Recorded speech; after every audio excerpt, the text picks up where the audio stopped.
Hello, എല്ലാവർക്കും നമസ്കാരം. ഞങ്ങളുടെ പുതിയ എപ്പിസോഡിലേക്ക് സ്വാഗതം. IPL 2025 സീസൺ നടന്നുകൊണ്ടിരിക്കുകയാണ്. ഹാഫ് വേ ത്രൂ ആണ്. ഓക്കെ, അപ്പൊ നമുക്കൊരു അതുമായിട്ട് ബന്ധപ്പെട്ട ഒരു ടോപ്പിക്ക് സംസാരിക്കാം. ടോപ്പിക്ക് മറ്റൊന്നുമല്ല, what's happening to Rajasthan Royals and Sanju Samson.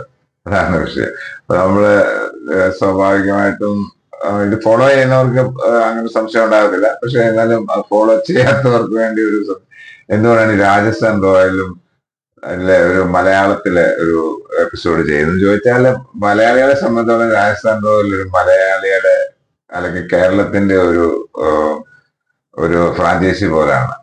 കാരണം മറ്റൊന്നുമല്ല, സഞ്ജു സാംസൺ അതിന്റെ മുഖ്യ കളിക്കാരനും അതിന്റെ കുറെ വർഷങ്ങളായിട്ട് ക്യാപ്റ്റൻ ആയിരിക്കുന്നതും കൊണ്ടാണ്. പിന്നെ കേരളത്തിന് ഇപ്പോൾ ഒരു ഫ്രാഞ്ചൈസി ഇല്ലതാണ്. അപ്പം അതിന് പകരമായിട്ട് ക്രിക്കറ്റ് പ്രേമികൾ, IPL പ്രേമികൾ, സഞ്ജു സാംസൺ ഫാൻസ് ഒക്കെ RRനെയാണ് സപ്പോർട്ട് ചെയ്യുന്നത്. അതിന്റെ ഫാൻസാണ്.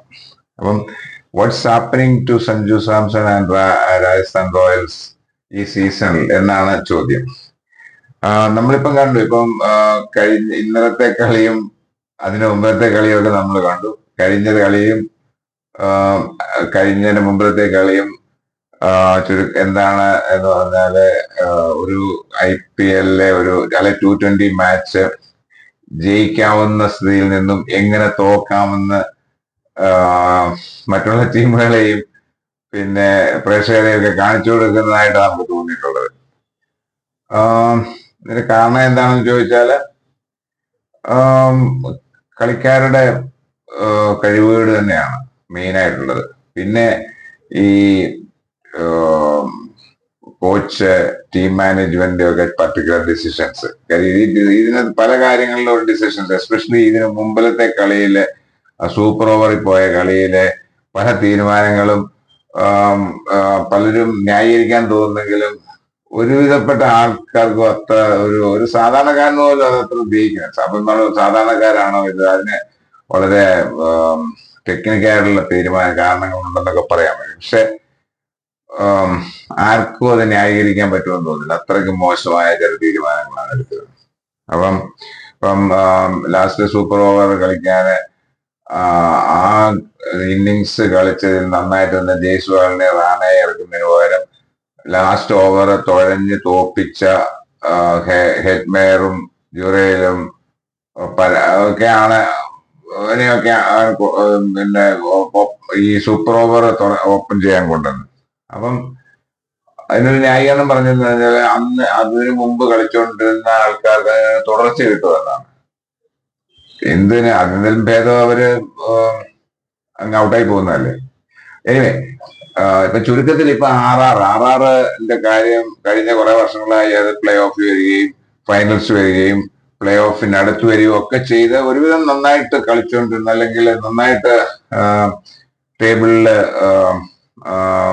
ഒരു സ്ഥാനം ഉണ്ടായിരുന്ന ഒരു ടീമാണ് RR. ഇപ്രാവശ്യം അത് ഒന്നാമത്തെ സ്ഥാനത്തിന് വേണ്ടിയല്ല, 10ാമത്തെ സ്ഥാനത്തിന് വേണ്ടിയാണ് അവർ മത്സരിക്കുന്നത് തോന്നിപ്പോകുന്ന രീതിയിലാണ്. അത് തന്നെയല്ല, അതിനകത്ത് ഏറ്റവും വലിയ രസം എന്ന് പറഞ്ഞാൽ,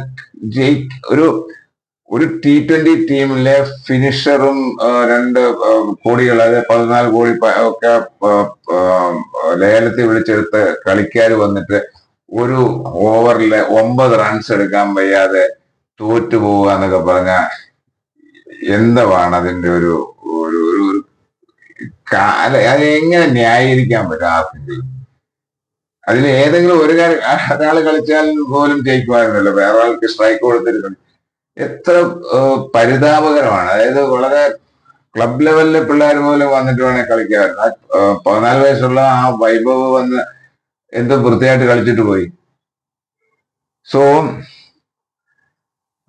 ഇതിന് ചിലപ്പം തോന്നുന്നത് ഇതൊരു ഒത്തുകളിയാണോ എന്ന് പോലും തോന്നുന്നു. അതിന് സംശയം തോന്നാനുള്ള കാരണം, നമ്മള് 2013 സഞ്ജു സാംസൺ രാജസ്ഥാൻ റോയൽ ജോയിൻ ചെയ്തത്. അതിനുശേഷം ഈ 2016-17 സമയങ്ങളിൽ സഞ്ജു സാംസൺ രാജസ്ഥാൻ റോയൽസിന് വേണ്ടി കളിച്ചില്ല, DCക്ക് വേണ്ടിയാണ് കളിച്ചത്. അത് എന്താണ് കാരണം എന്ന് ചോദിച്ചാൽ മറ്റൊന്നുമല്ല, ആ 2 വർഷവും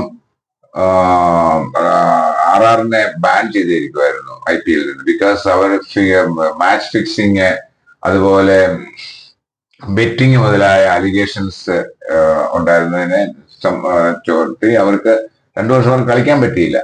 അപ്പം ഈ RR ഇങ്ങനെ ചെയ്യുമോ എന്നുള്ള ചോദ്യത്തിന് അറിയില്ല, അത് തെളിയിച്ചു. ഐ മീൻ അവർക്ക് അങ്ങനെ ഒരു അലിഗേഷൻ ഉണ്ടായിരുന്നു എന്നുള്ളതിന്റെ കാരണം എന്ന് വെച്ചാൽ അവരത് ചെയ്യാം എന്ന് പറഞ്ഞാൽ ചില ആൾക്കാരൊക്കെ ഈ സോഷ്യൽ മീഡിയയിലൊക്കെ പറയുന്ന പോലെ ഇവര് ഈ ഏതായാലും ഈ ടീമിനെ കൊണ്ട് ജയിക്കാൻ പിന്നെ ഒരിടത്തും എത്താൻ പറ്റത്തില്ല, എന്നാ പിന്നെ ബെറ്റിങ്ങും ഫിക്സിങ്ങും ഒക്കെ എടുത്ത് കുറെ പൈസ ഉണ്ടാക്കാൻ പറ്റുമോ നോക്കാം എന്നുള്ളതായിരിക്കാം ആലിഗേഷൻ. ഞാൻ വളരെ ബേസ്ലെസ് ആയിട്ടൊരു അലിഗേഷൻ ആണ് ഇത് പറയുന്നത്. അത് എന്റെ ഒരു ഊഹമാണ്. ഇത് കാണുന്ന ഒരു ഒരു സാധാരണ കളിക്കാരന് തോന്നുന്ന ഒരു വികാരത്തിൽ നിന്ന് വരുന്ന ഒരു ഒരു ഒരു ഒപ്പീനിയൻ ആണ് കേട്ടോ. പക്ഷേ സഞ്ജു സാംസൺ എന്ന് പറയുന്ന കളിക്കാരൻ ഈ പ്രാവശ്യം പരിക്കുകൾ മൂലം ആദ്യത്തെ 3 കളി കളിക്കാൻ പറ്റിയാലും പിന്നെ അതിനിടയ്ക്ക് ഇപ്പം വീണ്ടും ഒരു ഇഞ്ചുറി ഉണ്ടായി കഴിഞ്ഞ മുമ്പത്തെ കളിയില്. അത് പിന്നെ അത് കൊണ്ട് ഈ ലാസ്റ്റ് കളിയിൽ കളിക്കാൻ പറ്റിയില്ല. അപ്പൊ അങ്ങനെ ഒരു സിറ്റുവേഷൻ ആണ്. സഞ്ജു സാംസനെ സൈഡ് ലൈൻ ചെയ്യുന്നു.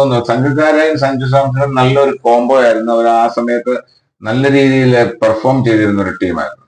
അപ്പം പല കാരണങ്ങളുണ്ട്. ഒന്ന്, സഞ്ജു സാംസണ് ആ സംഘക്കാരൻ ഉണ്ടായിരുന്ന സമയത്ത് ഒരു ടീമിലുണ്ടായിരുന്ന ഒരു സേ ഉണ്ടല്ലോ, ഒരു ക്യാപ്റ്റൻ എന്നുള്ള രീതിയിലുള്ള സേ, തീരുമാനങ്ങൾ എടുക്കുന്നതിനുള്ള ഒരു ഒരു ഒരു ഒരു സേ ഇപ്പൊ ഉണ്ടോ എന്ന് ചിലപ്പോൾ സംശയം തോന്നുന്നു. കാര്യം കഴിഞ്ഞതിന് മുമ്പിലത്തെ കളിയിലെ സൂപ്പർ ഓവറിലെ തീരുമാനങ്ങള്, ഈവൻ ലാസ്റ്റ് ഓവറിലെ ബൗളിങ്ങിന്റെ കാര്യത്തിലുള്ള തീരുമാനങ്ങളൊക്കെ സഞ്ജു സാംസന്റെ തന്നെ ആണോ എന്ന് സംശയിക്കുന്ന രീതിയിലാണ്. കാര്യം ഒന്നാമത് അദ്ദേഹം അതിനകത്ത് പരിക്കുമായിട്ട് റിട്ടയർ ഹട്ടായിട്ട് മാറി നിൽക്കുമായിരുന്നു, എങ്കിലും ക്യാപ്റ്റൻ ആയിരുന്നല്ലോ.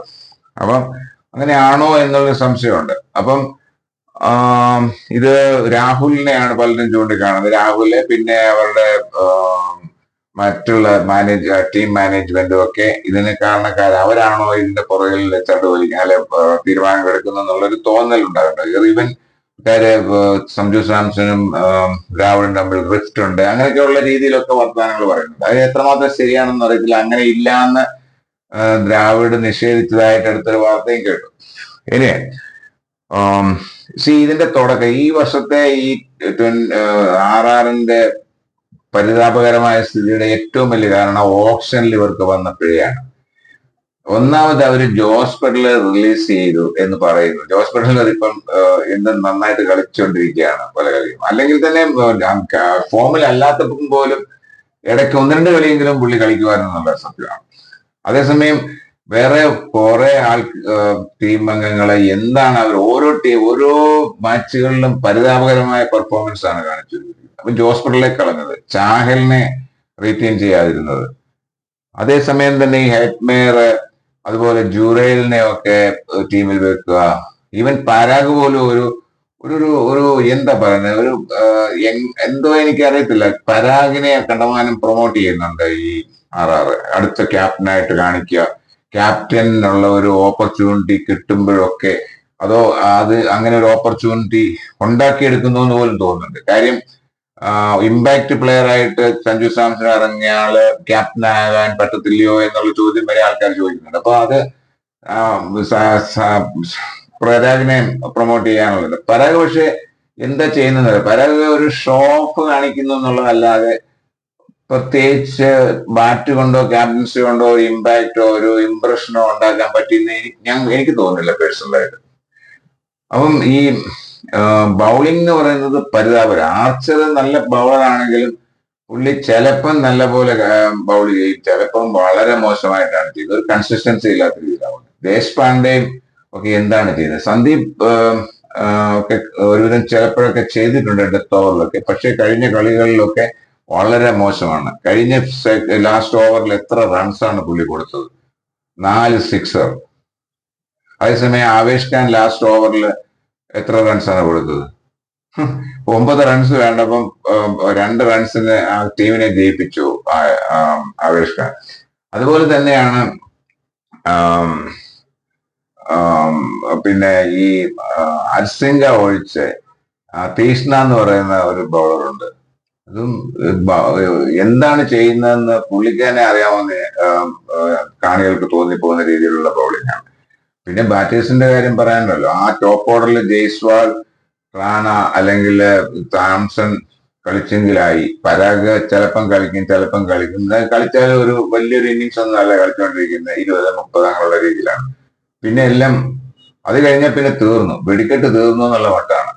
അപ്പം അതിന്റെ ഏറ്റവും വലിയ ഉദാഹരണമാണ് ഇന്നലെ എന്ത് നല്ല സ്കോർ ആയിരുന്നു. ഒരു 15 ഓവർ വരെ, അല്ലെങ്കിൽ ഈവൻ എനിക്കൊന്ന് അവസാന ഓവർ വരെ ജയിക്കാവുന്നതന്നെ. അവസാനത്തെ ഓവർ തന്നെ ഒരു T20 മാച്ചിൽ, അതും IPL 9 റൺസ് ഒരു ഓവറിൽ എടുക്കാൻ, അതും വിക്കറ്റുകൾ ബാക്കിയുള്ളപ്പോ കളിക്കാൻ ആളില്ലെന്നുള്ള വേറെ സത്യം. എങ്കിലും ഈവൻ ഈ ബൗളേഴ്സ് അടിക്കുമല്ലോ അത്ര ആ റൺസ് ഒക്കെ ഈസി ആയിട്ട്, ഐ മീൻ ടൈലൻഡേഴ്സ്. അപ്പൊ അങ്ങനെയുള്ളൊരു രീതിയാണ്. അപ്പൊ അതാണ് സംഭവം. അപ്പം ശരിക്കും പറഞ്ഞു കഴിഞ്ഞാൽ ഇനി സഞ്ജു ഭയങ്കര രാജസ്ഥാനോട് ലോയലാണ്. ബിക്കോസ് അവർ എത്രയോ വർഷമായിട്ട് അവര് സഞ്ജു സാംസനെ നിലനിർത്തുന്നു, അതിന്റെ കൂടെ ക്യാപ്റ്റനാക്കി, അങ്ങനെയുള്ള ഒരു ഇതിൽ സഞ്ജു സാംസൺ വേറെ ലോയലാണ്. പക്ഷെ ഇനിയും എനിക്ക് തോന്നുന്നില്ല അവര് ആ ലോയൽറ്റി കാണിക്കണം. കാര്യം അവര് റയാൻ പരാഗിനെ ഭാവി ക്യാപ്റ്റനാക്കി ആണ് പ്രൊജക്ട് ചെയ്യുന്നത്. അപ്പൊ അതുകൊണ്ട് സാംസൺ വേറെ വഴികൾ തേടണം, നല്ല ടീമിന്റെ കൂടെ പോകണം. ഇങ്ങനെ ഒരു പ്രൊഫഷണൽ അല്ലാത്ത ഒരു രീതിയിലാണ് ഇപ്പൊ RR ഫ്രാഞ്ചൈസിയുടെ ഒരു പ്രവർത്തന രീതി. രാഹുൽ ദ്രാവിഡ് എനിക്കറിയില്ല, അദ്ദേഹത്തിന് ഈ T20 മാച്ച് ഇണങ്ങാത്തത് കൊണ്ടാണോ പറയും, പിന്നെ വേൾഡ് കപ്പ് ജയിച്ചതാണല്ലോ എന്നൊക്കെ പറയും. അതൊക്കെ വേറെ, അത് ഈ ടീമിനെ കൊണ്ടൊക്കെ ജയിപ്പിക്കാൻ അതുപോലെയല്ല. മറ്റേന്ന് പറഞ്ഞ ഇന്ത്യൻ ടീമാണ്. ആ ടീം നല്ല രീതിയിൽ, അത് നല്ലൊരു ടീമായിരുന്നത് കൊണ്ടാണ്, അല്ലാതെ ഇനി കോച്ചിന്റെ ഒരു പ്രത്യേകത കൊണ്ടാണെന്ന് എനിക്ക് തോന്നുന്നു. അതേസമയം ഒരു മോശമായിട്ടുള്ള ടീമിനെ കൊണ്ട് ഒരു സാധാരണ രീതിയിലെങ്കിലും പെർഫോം ചെയ്യിപ്പിക്കുക എന്നുള്ളതാണ് കഴിവ്. ഓക്കെ, വലിയ ടീമിനെ തന്നിട്ട് അതിനെ കൊണ്ട് പെർഫോം ചെയ്യിപ്പിക്കുക എന്ന് പറയുന്ന ഒരു വലിയ കാര്യമൊന്നുമില്ല. അപ്പം ഇനിയുള്ള ബാക്കിയുള്ള മാച്ചുകൾ 5 എണ്ണം അല്ല, ജയിച്ചെങ്കിൽ മാത്രമേ ഉള്ളൂ എന്തെങ്കിലും ഒരു പ്രതീക്ഷ പ്ലേ ഓഫിൽ എത്താൻ.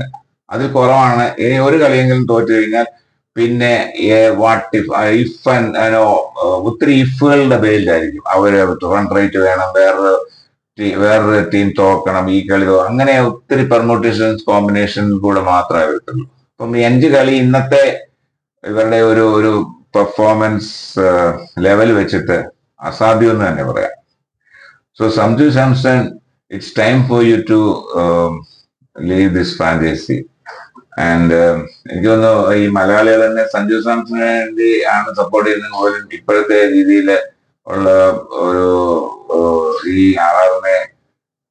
ആറാറിന്റെ കളി ഇനി കാണുന്നില്ല എന്നൊക്കെ പറഞ്ഞ് തന്നെ പല ആൾക്കാരും സോഷ്യൽ മീഡിയയിലൊക്കെ എഴുതുന്നുണ്ട്.